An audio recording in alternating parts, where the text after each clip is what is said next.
Islamic biography اور history کو سننے والے میرے تمام معزز ساتھیوں کو میرا محبت و بھرا سلام۔ میں اپنا آج کا موضوع شروع کرنے سے پہلے اپنے تمام نئے دوستوں سے گزارش کروں گا کہ وہ میری حوصلہ افزائی کرتے ہوئے میرے چینل کو سبسکرائب کریں اور اپنی قیمتی رائے سے مجھے مستفیض کریں۔ میرا آج کا موضوع افضل البشر بعد الانبیاء حضور سیدی سرکار ابو بکر صدیق رضی اللہ تعالیٰ عنہ کی حیات و سیرت پر ہے۔ حضرت سیدنا ابو بکر صدیق رضی اللہ تعالیٰ عنہ کا نام عبداللہ بن عثمان بن عامر بن عمر بن کعب بن تیم بن مرہ بن کعب ہے۔ مرہ بن کعب تک آپ کا سلسلہ نسب میں کل 6 واسطے ہیں۔ مرہ بن کعب پر جا کر آپ رضی اللہ تعالیٰ عنہ کا سلسلہ نسب حضور سیدی سرکار محمد مصطفیٰ صلی اللہ تعالیٰ علیہ وسلم کے نسب سے جا ملتا ہے۔ آپ رضی اللہ تعالیٰ عنہ کی کنیت ابو بکر ہے۔ آپ رضی اللہ تعالیٰ عنہ کی کنیت ابو بکر ہونے کی 2 وجوہات میں بیان کرتا ہوں۔ عربی زبان میں ابو کا معنی ہے والا اور بکر کے معنی ہے اولیت کے، پس ابو بکر کے معنی اولیت والا ہے۔ چونکہ آپ رضی اللہ تعالیٰ عنہ اسلام لانے، مال خرچ کرنے، جان لٹانے، الغرض امت محمدیہ صلی اللہ تعالیٰ علیہ وسلم میں ہر معاملے میں اولیت رکھتے ہیں، اس لیے آپ رضی اللہ تعالیٰ عنہ کو ابو بکر یعنی اولیت والا کہا گیا۔ سیرت حلبیہ میں ہے کہ آپ رضی اللہ تعالیٰ عنہ کی کنیت ابو بکر اس لیے ہے کہ آپ شروع ہی سے خصائل حمیدہ رکھتے ہیں۔ آپ رضی اللہ تعالیٰ عنہ کے 2 لقب زیادہ مشہور ہیں، ایک عتیق اور دوسرا صدیق۔ عتیق آپ کا پہلا لقب ہے۔ اسلام میں سب سے پہلے آپ کو اسی لقب سے ہی ملقب کیا گیا۔ حضرت سیدنا عبداللہ بن زبیر رضی اللہ تعالیٰ عنہ سے روایت ہے کہ حضرت سیدنا ابو بکر صدیق رضی اللہ تعالیٰ عنہ کا نام عبداللہ تھا۔ نبی پاک صلی اللہ تعالیٰ علیہ وسلم نے انہیں فرمایا انت عتیق من النار، تم جہنم سے آزاد ہو۔ تب سے آپ رضی اللہ تعالیٰ عنہ کا نام عتیق ہو گیا۔ آپ رضی اللہ تعالیٰ عنہ کے لقب صدیق کے حوالے سے حضرت سیدہ حبشیہ رضی اللہ تعالیٰ عنہ فرماتی ہیں کہ میں نے نبی پاک صلی اللہ تعالیٰ علیہ وسلم کو فرماتے ہوئے سنا، اے ابو بکر، بے شک اللہ رب العزت نے تمہارا نام صدیق رکھا ہے۔ ام المومنین عائشہ صدیقہ رضی اللہ تعالیٰ عنہ سے روایت ہے کہ جب نبی پاک صلی اللہ تعالیٰ علیہ وآلہ وسلم کو مسجد حرام سے مسجد اقصیٰ کی سیر کرائی گئی تو آقا صلی اللہ تعالیٰ علیہ وسلم نے دوسری صبح لوگوں کے سامنے اس مکمل واقعے کو بیان فرمایا۔ مشرکین دوڑتے ہوئے سیدنا ابو بکر صدیق کے پاس پہنچے اور کہنے لگے کہ آپ اس بات کی تصدیق کرتے ہیں جو آپ کے دوست نے کہی ہے کہ انہوں نے راتوں رات مسجد حرام سے مسجد اقصیٰ کی سیر کی؟ آپ رضی اللہ تعالیٰ عنہ نے فرمایا کیا میرے حبیب صلی اللہ تعالیٰ علیہ وسلم نے واقعی یہ بیان فرمایا ہے؟ انہوں نے کہا جی ہاں۔ آپ رضی اللہ تعالیٰ عنہ نے فرمایا اگر آقائے دو جہاں صلی اللہ تعالیٰ علیہ وسلم نے یہ ارشاد فرمایا ہے تو میں یقیناً اس بات کی تصدیق کرتا ہوں۔ میں ان کی اس بات کی بلا جھجک تصدیق کرتا ہوں اور کرتا رہوں گا۔ انہوں نے کہا کہ آپ اس حیران کن بات کی بھی تصدیق کرتے ہیں کہ وہ آج رات بیت المقدس گئے اور صبح ہونے سے پہلے واپس بھی آ گئے؟ آپ رضی اللہ تعالیٰ عنہ نے فرمایا جی ہاں، میں تو آقا صلی اللہ تعالیٰ علیہ وسلم کی آسمانی خبروں کی بھی صبح و شام تصدیق کرتا ہوں، اور یقیناً وہ تو اس بات سے بھی زیادہ حیران کن اور تعجب والی بات ہے۔ پس اس واقعے کے بعد آپ رضی اللہ تعالیٰ عنہ صدیق مشہور ہو گئے۔ حضور سیدی سرکار سیدنا ابو بکر صدیق رضی اللہ تعالیٰ عنہ کے اسلام لانے کا واقعہ حضرت سیدنا ربیعہ بن کعب رضی اللہ تعالیٰ عنہ فرماتی ہیں کہ سیدنا ابو بکر صدیق رضی اللہ تعالیٰ عنہ کا اسلام آسمانی وحی کے مانند تھا۔ وہ اس طرح کہ آپ ملک شام تجارت کے لیے گئے ہوئے تھے۔ وہاں آپ نے ایک خواب دیکھا جو بحیرہ نامی راہب کو سنایا۔ اس نے آپ سے پوچھا تم کہاں سے آئے ہو؟ فرمایا مکہ سے۔ اس نے پھر پوچھا کون سے قبیلے سے تعلق رکھتے ہو؟ فرمایا قریش سے۔ پوچھا کیا کرتے ہو؟ فرمایا تاجر ہوں۔ وہ راہب کہنے لگا اگر اللہ تعالیٰ نے تمہارے خواب کو سچا فرما دیا تو وہ تمہاری قوم میں ہی ایک نبی مبعوث فرمائے گا، اس کی حیات میں تم اس کے وزیر ہوگے اور وصال کے بعد اس کے جانشین۔ حضرت سیدنا ابو بکر صدیق رضی اللہ تعالیٰ عنہ نے اس واقعے کو پوشیدہ رکھا، کسی کو نہ بتایا، اور جب آقا صلی اللہ تعالیٰ علیہ وسلم نے نبوت کا اعلان فرمایا تو آپ صلی اللہ تعالیٰ علیہ وسلم نے یہی واقعہ بطور دلیل حضرت سیدنا ابو بکر صدیق کے سامنے پیش کیا۔ یہ سنتے ہی آپ رضی اللہ تعالیٰ عنہ نے حضور نبی پاک صلی اللہ تعالیٰ علیہ وسلم کو گلے لگایا اور پیشانی چومتے ہوئے کہا، میں گواہی دیتا ہوں کہ اللہ کے سوا کوئی معبود نہیں، اور میں اس بات کی بھی گواہی دیتا ہوں کہ آپ اللہ کے سچے رسول ہیں۔ حضرت سیدنا ابو بکر صدیق رضی اللہ تعالیٰ عنہ کے گھرانے کو ایک ایسا شرف حاصل ہے جو اس گھرانے کے علاوہ کسی اور مسلمان گھرانے کو حاصل نہیں ہوا۔ حضرت ابو بکر صدیق رضی اللہ تعالیٰ عنہ خود بھی صحابی، ان کے والد حضرت ابو قحافہ رضی اللہ تعالیٰ عنہ بھی صحابی، آپ کے تینوں بیٹے حضرت عبداللہ، حضرت عبد الرحمن، حضرت محمد رضی اللہ تعالیٰ عنہ بھی صحابی، آپ رضی اللہ تعالیٰ عنہ کے پوتے بھی صحابی، آپ کی بیٹیاں حضرت سیدہ عائشہ رضی اللہ تعالیٰ عنہا، حضرت سیدہ اسماء رضی اللہ تعالیٰ عنہا اور حضرت سیدہ ام کلثوم رضی اللہ تعالیٰ عنہا بھی صحابیات ہیں، اور آپ کے نواسے بھی صحابی ہوئے۔ آپ کی اہل بیت سے رشتہ داری حضرت سیدنا ابو بکر صدیق رضی اللہ تعالیٰ عنہ نے آقائے دو جہاں صلی اللہ تعالیٰ علیہ وسلم کی حیات طیبہ سے لے کر اپنی وفات تک کبھی بھی اہل بیت کی خدمت میں کوئی کمی نہ آنے دی۔ آپ رضی اللہ تعالیٰ عنہ کی اہل بیت سے یہ خصوصی محبت آپ کی اولاد میں بھی منتقل ہوتی رہی، اور آپ رضی اللہ تعالیٰ عنہ نے اہل بیت سے ایک مضبوط رشتہ داری قائم فرمائی، جس کی تفصیل تو میں نہیں گنا سکتا، مگر چند باتیں یہاں پر بتاتا چل رہا ہوں۔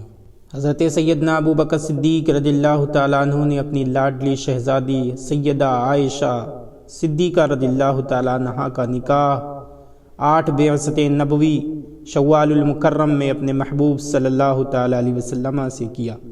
آپ صلی اللہ تعالیٰ علیہ وسلم کی زوجہ محترمہ ام المومنین سیدہ میمونہ بنت حارث رضی اللہ تعالیٰ عنہا اور حضرت سیدنا ابو بکر صدیق رضی اللہ تعالیٰ عنہ کی زوجہ محترمہ حضرت سیدہ اسماء بنت عمیس رضی اللہ تعالیٰ عنہا، یہ دونوں والدہ کی طرف سے بہنیں تھیں۔ ان کی والدہ محترمہ کا نام ہند بنت عوف ہے۔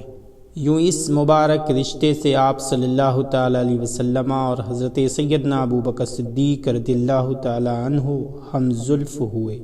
اب آگے چلیں، حضور سیدی سرکار ابو بکر صدیق رضی اللہ تعالیٰ عنہ کے اوصاف حمیدہ کی چند جھلکیاں آپ کو بتاتا چلوں۔ حضرت سیدنا ابو بکر صدیق رضی اللہ تعالیٰ عنہ کو یہ سعادت حاصل ہے کہ وہ اپنے گرد پھیلی ہوئی گمراہیوں، غلط رسوم و رواج، اخلاقی و معاشرتی برائیوں سے پاک صاف ہونے کے ساتھ ساتھ اوصاف حمیدہ سے بھی متصف تھے۔ آپ کے اعلیٰ محاسن اور کمالات اور خوبیوں کی بنا پر مکۃ المکرمہ اور اس کے قرب و جوار میں آپ رضی اللہ تعالیٰ عنہ کو محبت و عزت کی نگاہ سے دیکھا جاتا تھا۔ حضرت سیدنا سلیمان بن یسار رضی اللہ تعالیٰ عنہ سے روایت ہے کہ آقائے دو جہاں سرور کائنات صلی اللہ تعالیٰ علیہ وسلم نے ارشاد فرمایا، اچھی خصلتیں 360 ہیں، اور اللہ جب کسی سے بھلائی کا ارادہ فرماتا ہے تو اس کی ذات میں ایک خصلت پیدا فرما دیتا ہے، اور اسی کے سبب اسے جنت میں بھی داخل فرما دیتا ہے۔ حضرت سیدنا ابو بکر صدیق رضی اللہ تعالیٰ عنہ نے عرض کیا، یا رسول اللہ صلی اللہ تعالیٰ علیہ وآلہ وسلم، کیا میرے اندر بھی ان میں سے کوئی خصلت موجود ہے؟ ارشاد فرمایا، اے ابو بکر، تمہارے اندر تو یہ ساری خصلتیں موجود ہیں۔ آپ کی عجز و انکساری حضرت سیدنا انیسہ رضی اللہ تعالیٰ عنہ سے روایت ہے کہ آقائے دو جہاں صلی اللہ تعالیٰ علیہ وسلم کے ظاہری وفات کے بعد جب صدیق اکبر رضی اللہ تعالیٰ عنہ خلیفہ بننے کے 3 سال پہلے اور خلیفہ بننے کے 1 سال بعد بھی ہمارے پڑوس میں رہے، محلے کی بچیاں آپ رضی اللہ تعالیٰ عنہ کے پاس اپنی بکریاں لے کر آتی، آپ ان کی دلجوئی کے لیے دودھ دیا کرتے تھے۔ جب آپ رضی اللہ تعالیٰ عنہ کو خلیفہ بنایا گیا تو آپ محلے کی ایک بچی آپ کے پاس آئی اور کہنے لگی اب تو آپ خلیفہ بن گئے ہیں، آپ ہمیں دودھ دو کر نہیں دیں گے؟ آپ رضی اللہ تعالیٰ عنہ نے ارشاد فرمایا کیوں نہیں، اب بھی میں تمہیں دودھ دو کر دیا کروں گا، اور مجھے اللہ کے کرم سے یقین ہے کہ تمہارے ساتھ میرے رویے میں کسی قسم کی کوئی تبدیلی نہیں آئے گی۔ چنانچہ خلیفہ بننے کے بعد بھی آپ رضی اللہ تعالیٰ عنہ ان بچیوں کو دودھ دو کر دیا کرتے تھے۔ آپ کی انکساری کا دوسرا واقعہ یوں بیان کر رہا ہوں کہ حضرت سیدنا یحییٰ بن سعید رضی اللہ تعالیٰ عنہ سے روایت ہے کہ حضرت سیدنا ابو بکر صدیق رضی اللہ تعالیٰ عنہ نے ملک شام کی طرف چند لشکر بھیجے۔ ان میں حضرت سیدنا یزید بن ابو سفیان رضی اللہ تعالیٰ عنہ کا لشکر بھی تھا۔ انہیں ملک شام کے چوتھائی حصے کا امیر مقرر کیا گیا تھا۔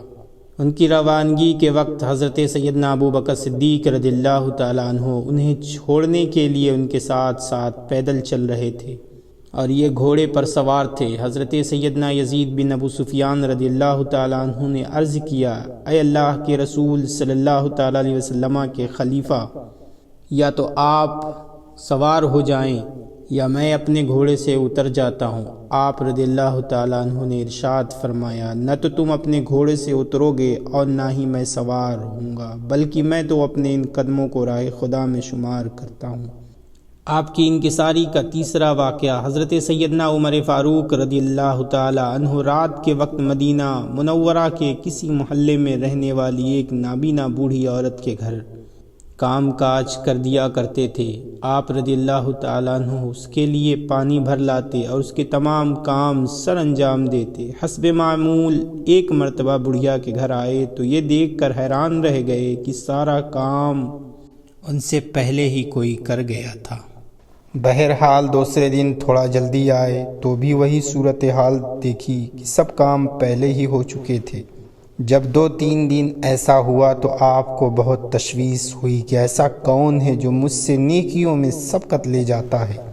ایک روز آپ دن میں ہی آ کر کہیں چھپ گئے۔ جب رات ہوئی تو دیکھا کہ خلیفہ وقت امیر المومنین سیدنا ابو بکر صدیق رضی اللہ تعالیٰ عنہ تشریف لائے اور اس نابینا بڑھیا کے سارے کام کر دیے۔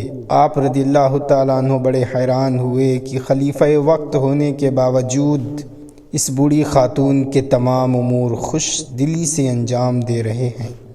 ارشاد فرمایا حضرت سیدنا ابو بکر صدیق رضی اللہ تعالیٰ عنہ مجھ سے نیکیوں میں سبقت لے جاتے ہیں۔ حضرت سیدنا ابو بکر صدیق رضی اللہ تعالیٰ عنہ کی اہل بیت پر شفقت۔ حضرت سیدنا عبد الرحمن اصبہانی رضی اللہ تعالیٰ عنہ سے روایت ہے کہ حضرت سیدنا حسن بن علی المرتضیٰ رضی اللہ تعالیٰ عنہما جب چھوٹے سے تھے تو حضرت سیدنا ابو بکر صدیق رضی اللہ تعالیٰ عنہ کے پاس آئے۔ آپ اس وقت آقائے دو جہاں صلی اللہ تعالیٰ علیہ وسلم کے منبر پر رونق افروز تھے۔ حضرت سیدنا حسن رضی اللہ تعالیٰ عنہ نے چونکہ ہمیشہ منبر پر اپنے نانا جان صلی اللہ تعالیٰ علیہ وسلم ہی کو بیٹھے دیکھا تھا، اس لیے ایک نئے شخص کو دیکھ کر اپنی ننھی سوچ کے مطابق کہنے لگے آپ میرے بابا جان کی جگہ سے نیچے اترو۔ حضرت سیدنا ابو بکر صدیق رضی اللہ تعالیٰ عنہ نے یہ گوارا نہ فرمایا کہ شہزادہ اہل بیت کی دل شکنی ہو، لہٰذا آپ رضی اللہ تعالیٰ عنہ نے فوراً نیچے تشریف لے آئے اور فرمایا اے حسن تو نے سچ کہا، یہ تیرے بابا جان ہی کی جگہ ہے۔ پھر آپ رضی اللہ تعالیٰ عنہ نے حضرت سیدنا حسن رضی اللہ تعالیٰ عنہ کو فرط محبت سے اٹھا کر اپنی گود میں بٹھا لیا۔ اس موقع پر انہیں آقا صلی اللہ تعالیٰ علیہ وسلم کے ساتھ بیتے ہوئے وہ انمول ایام یاد آ گئے۔ ضبط کا بندھن ٹوٹ گیا اور آپ کی آنکھوں سے زار و قطار آنسو گرنے لگے۔ آپ کی غیرت ایمانی کا ایک واقعہ بیان کر رہا ہوں۔ غزوہ بدر میں آپ رضی اللہ تعالیٰ عنہ کے بیٹے سیدنا عبد الرحمن بن ابو بکر اسلام قبول کرنے سے پہلے اسلام کے خلاف جنگیں لڑتے تھے۔ جب وہ اسلام لے آئے تو ایک روز حضرت سیدنا ابو بکر صدیق رضی اللہ تعالیٰ عنہ سے کہنے لگے ابا جان میدان بدر میں ایک موقع پر آپ میری تلوار کی زد میں آئے تھے، لیکن میں نے آپ کو باپ سمجھ کر چھوڑ دیا۔ یہ سن کر حضرت سیدنا ابو بکر صدیق رضی اللہ تعالیٰ عنہ نے غیرت ایمانی سے بھرپور جواب دیتے ہوئے ارشاد فرمایا لیکن اگر تو میرا ہدف بنتا تو میں تجھ سے اعراض نہ کرتا۔ یعنی اے بیٹے، اس دن تم نے تو مجھے اس لیے چھوڑ دیا کہ میں تمہارا باپ ہوں، لیکن اگر تم میری تلوار کی زد میں آ جاتے تو میں کبھی نہ دیکھتا کہ تم میرے بیٹے ہو، بلکہ اس وقت تمہیں دشمن رسول سمجھ کر تمہاری گردن اڑا دیتا۔ حضرت سیدنا ابو بکر صدیق رضی اللہ تعالیٰ عنہ کا ہر معاملہ قائد و جہاں صلی اللہ تعالیٰ علیہ وسلم کی محبت کی خاطر ہوتا تھا، اور آپ رضی اللہ تعالیٰ عنہ اس معاملے میں اپنے والدین اور اولاد وغیرہ کا بھی لحاظ نہ فرماتے تھے۔ بطور امیر المومنین آپ کا ذریعہ معاش کیا تھا؟ حضرت سیدنا ابو بکر صدیق رضی اللہ تعالیٰ عنہ بیعت و خلافت کے دوسرے روز کچھ چادریں لے کر بازار جا رہے تھے۔ حضرت سیدنا عمر فاروق رضی اللہ تعالیٰ عنہ نے دریافت کیا کہ آپ رضی اللہ تعالیٰ عنہ کہاں تشریف لے جا رہے ہیں؟ فرمایا بغرض تجارت بازار جا رہا ہوں۔ حضرت سیدنا عمر فاروق رضی اللہ تعالیٰ عنہ نے عرض کیا اب آپ رضی اللہ تعالیٰ عنہ یہ کام چھوڑ دیجئے، اب آپ لوگوں کے خلیفہ یعنی امیر ہو گئے ہیں۔ یہ سن کر آپ نے فرمایا اگر میں یہ کام چھوڑ دوں تو پھر میرے اہل و عیال کہاں سے کھائیں گے؟ حضرت سیدنا عمر فاروق رضی اللہ تعالیٰ عنہ نے عرض کیا آپ رضی اللہ تعالیٰ عنہ واپس چلیے، اب آپ رضی اللہ تعالیٰ عنہ کے یہ اخراجات حضرت سیدنا ابو عبیدہ ابن جراح رضی اللہ تعالیٰ عنہ طے کریں گے۔ پھر یہ دونوں حضرات حضرت ابو عبیدہ بن جراح رضی اللہ تعالیٰ عنہ کے پاس تشریف لائے اور ان سے حضرت سیدنا عمر فاروق رضی اللہ تعالیٰ عنہ نے فرمایا آپ حضرت سیدنا ابو بکر صدیق رضی اللہ تعالیٰ عنہ اور ان کے اہل و عیال کے واسطے ایک اوسط درجے کا اندازہ کر کے روزانہ کی خوراک اور موسم گرما و سرما کا لباس مقرر کیجیے، لیکن اس طرح کہ جب پھٹ جائیں تو واپس لے کر اس کے عوض نیا دے دیا جائے۔ چنانچہ آپ رضی اللہ تعالیٰ عنہ نے سیدنا صدیق اکبر رضی اللہ تعالیٰ عنہ کے لیے آدھی بکری کا گوشت، لباس اور روٹی مقرر کر دی۔ امام علی مقام سیدنا امام حسن مجتبی رضی اللہ تعالیٰ عنہ فرماتے ہیں کہ جب سیدنا صدیق اکبر رضی اللہ تعالیٰ عنہ کے وفات کے وقت قریب آئے تو انہوں نے ام المومنین سیدہ عائشہ صدیقہ رضی اللہ تعالیٰ عنہ سے فرمایا دیکھو یہ اونٹنی جس کا ہم دودھ پیتے ہیں اور یہ بڑا پیالہ جس میں کھاتے پیتے ہیں اور یہ چادر جو میں اوڑھے ہوئے ہوں یہ سب بیت المال سے لیا گیا ہے، ہم ان سے اسی وقت تک نفع اٹھا سکتے ہیں جب تک میں مسلمانوں کے امور خلافت انجام دیتا رہوں گا۔ جس وقت میں وفات پا جاؤں تو یہ تمام سامان سیدنا عمر فاروق رضی اللہ تعالیٰ عنہ کو دے دینا۔ چنانچہ جب آپ رضی اللہ تعالیٰ عنہ کا انتقال ہو گیا تو ام المومنین سیدہ ظاہرہ طیبہ طاہرہ صدیقہ رضی اللہ تعالیٰ عنہ نے یہ تمام چیزیں حسب وصیت آپ کو واپس کر دی۔ حضرت سیدنا عمر فاروق رضی اللہ تعالیٰ عنہ نے چیزیں واپس پا کر فرمایا اے ابو بکر اللہ آپ پر رحم فرمائے کہ آپ نے تو اپنے بعد میں آنے والوں کو تھکا دیا ہے۔ حضرت ابو بکر صدیق رضی اللہ تعالیٰ عنہ کو اللہ تعالیٰ اور بارگاہ رسالت میں آپ صلی اللہ علیہ وآلہ وسلم میں خصوصی اہمیت و فضیلت حاصل تھی۔ قرآن پاک کی تقریباً 32 آیات آپ کے متعلق ہیں جن سے آپ کی شان کا اظہار ہوتا ہے، اور آپ صلی اللہ تعالیٰ علیہ وسلم نے آپ رضی اللہ تعالیٰ عنہ کے بارے میں فرمایا کہ مجھ پر جس کسی کا احسان تھا میں نے اس کا بدلہ چکا دیا ہے، مگر ابو بکر کے مجھ پر وہ احسانات ہیں کہ جن کا بدلہ اللہ تعالیٰ بروز قیامت انہیں عطا فرمائے گا۔ اللہ پاک ہمیں سیرت سیدنا صدیق اکبر رضی اللہ تعالیٰ عنہ سے اکتساب فیض حاصل کرتے ہوئے اپنے اقوال، اعمال اور احوال بدلنے کی توفیق عطا فرمائے، اور محبت رسول صلی اللہ علیہ وآلہ وسلم کی خیرات سے ہمارے قلوب و ارواح کو منور فرمائے، آمین بجاہ سید المرسلین صلی اللہ تعالی علیہ وآلہ وسلم۔ السلام علیکم ورحمۃ اللہ وبرکاتہ۔